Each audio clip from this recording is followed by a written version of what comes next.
आपण दिवाळीच्या सणामध्ये नरक चतुर्दशी हा सण फार प्रामुख्याने साजरा करतो। नरक चतुर्दशीच्या दिवशी आपण उठणं लावतो, अभ्यंग स्नान करतो। का बरं हे सगळं आपण करतो? ह्याच्या पाठीमागचा काही इतिहास आपल्याला माहिती आहे का? आज सांगतो तुम्हाला, थोडं लक्षपूर्वक ऐका। प्राचीन काळामध्ये नरकासूर नावाचा एक राक्षस मातला होता। खऱ्या अर्थानं नरकासुराला त्याच्या आई भूमादेवीचं वरदान होतं की तुला फक्त आईच मारू शकेल, आईच्याच हाताने तुझा मृत्यू होईल, बाकी दुसरं तुला कोणी मारू शकणार नाही। म्हणून तो अजिंक्य झाला होता। तो एवढा मातला होता की त्यानं संपूर्ण देवदेवतांना त्रास द्यायला सुरू केला, देवदेवतांचा छळ करायला सुरू केला।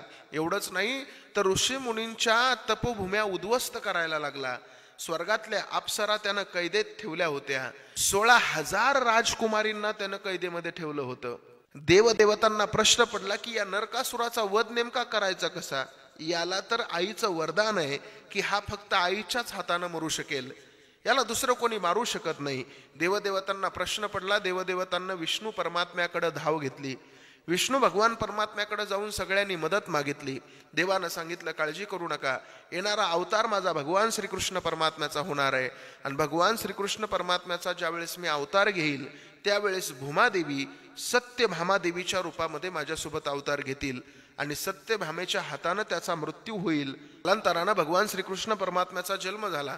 पण या नरकासुरानं भगवान श्रीकृष्ण परमात्म्याच्या राज्यामध्ये सुद्धा एक दिवशी थैमान घातला। भगवान श्रीकृष्णाच्या राज्यामधील बऱ्याच लोकांना त्रास द्यायला लागला। यामुळे भगवान श्रीकृष्ण परमात्मा क्रोधित झाले आणि युद्ध करण्यासाठी नरकासुरासोबत निघाले। त्यावेळेस सत्यभामा सुद्धा कृष्ण परमात्म्याच्या सोबत निघाल्या। दोघांचं युद्ध सुरू झालं। नरकासुराचं आणि श्रीकृष्ण परमात्म्याचं युद्ध सुरू झालं। नरकासूर प्रतिकार मोठ्या प्रमाणात करत होता।